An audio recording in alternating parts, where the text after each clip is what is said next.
So on Mother's Day weekend, I was a guinea pig for the first ever Comic Con Oakland. And I was excited to go back to my hometown for Mother's Day. My mom and my brother, they came through to the booth. It was their first ever Comic Con, so that was cool to see them. Cool for them to see me in my natural habitat. So when I first signed up for my table, I did not realize that this was the first ever Oakland Comic Con. I was just signing up for my table. It was a good opportunity to go home on Mother's Day weekend, a little double dipping, if you will. And the crowd that showed up was very thin.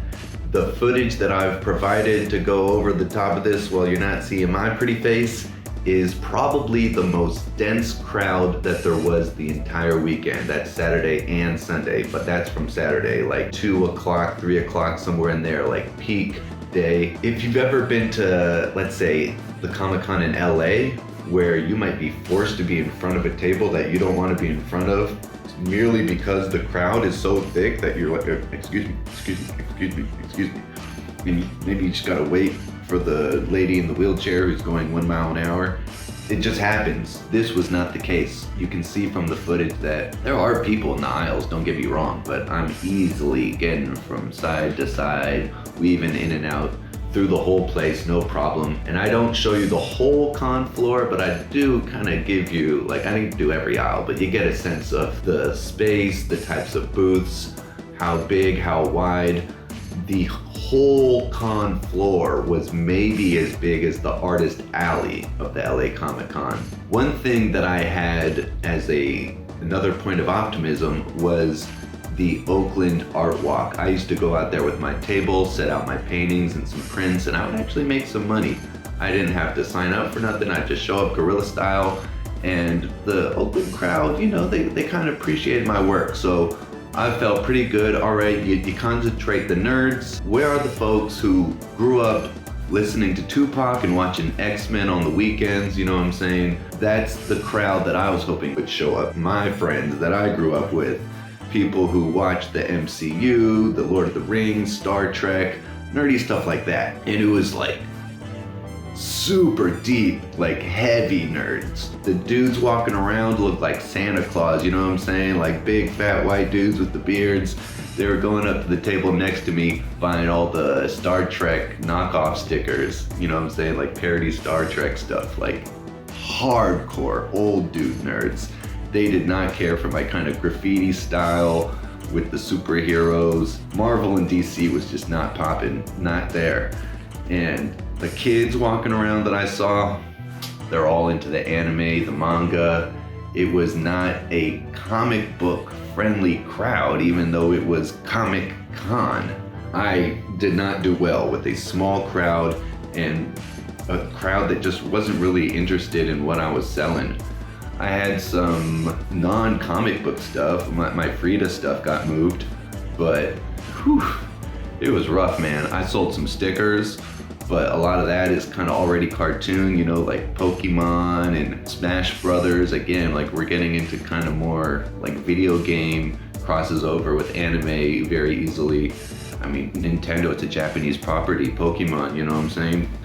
Pikachu in the KALACA outfit, it's selling because of Pikachu, not because of KALACA. You know, the luchador stuff, they don't care for that. And there was some Rasa in the crowd, but like, I don't know, they seem to be passing by my booth like, oh, that looks cool, yeah, move on. Come on, man, check out the comic, KALACA, check it out. I met someone else, another artist close to my age, close to kind of my vibe. She had not like luchador stuff, but more like Mexican Chicano stuff. I put up on game another con that's down here in SoCal, where, you know, I always make good money, the Latino Comic Expo. And then the dude next to me, like, it was totally his crowd. So two very different stories as far as his more older nerd stuff that kind of leaned on the nostalgia definitely worked. The people that would have been nostalgia for my stuff, the 30-somethings, they just weren't hanging out. There was not groups of like late 20s to late 30, just nerdy dudes, like I mentioned before, who just kind of watched Star Trek and watched MCU. They're not like manga readers. Where are the normie nerds? Like the 1 foot in the door, 1 foot out. That's my crowd. That's what I need in order to sell my merch besides the stickers. Will I come back? Maybe. I'll wait a couple years, see if they're still around in like 2 years from now or 4 years from now. Maybe come back for Comic Con Oakland #5. But no, more likely #3. Just let them get a little bit of a groove. There was not a whole lot to do as far as like they had 2-day passes. Like you could do it all in a couple hours. There's no reason to come back. As far as even the seminar stuff, the panels, like come on, it doesn't compare to LA Comic Con where you're actually gonna learn some stuff, do some networking. This was not the place for that. So are you really gonna upsell people on the 2-day pass and then they come in, they already spent their money, and then the parking I heard was like $45. Like Jesus, people are trying to bring their family and you're bam, bam, bam, bam, taking their money at the door. And then they gotta decide on what, like 2 things to buy while they're there because all the money's gone. Hello, how am I gonna like wanna come back as a creator if you've already taken the money? Let it spread around, you know, let the dollar circulate. I didn't have a horrible time, it just, it was rough. Oh, speaking of people my age, similar interests, my buddy, he came through looking for X-Men comics. He told me his Wolverine collection is worth pretty good. You know, like, yeah, no duh, that Wolverine #1 definitely worth a bit.